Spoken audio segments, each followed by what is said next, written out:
Polisi tangkap anak Rita Sugiarto terkait kasus narkoba, sabu-sabu jadi barang bukti.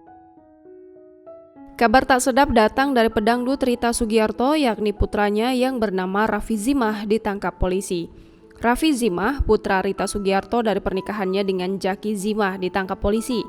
Kabar tersebut dibenarkan oleh Kabid Humas Polda Metro Jaya, Kombes Pol Yusri Yunus.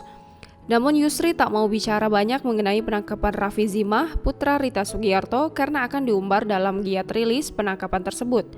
Namun Yusri menegaskan bahwa anak Rita Sugiarto ditangkap polisi terkait kasus dugaan penyalahgunaan dan kepemilikan narkoba.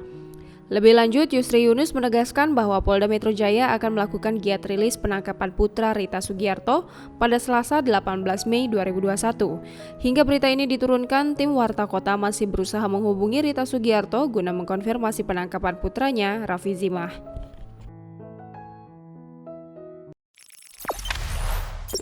Jangan lupa subscribe, share, komen, dan like ya!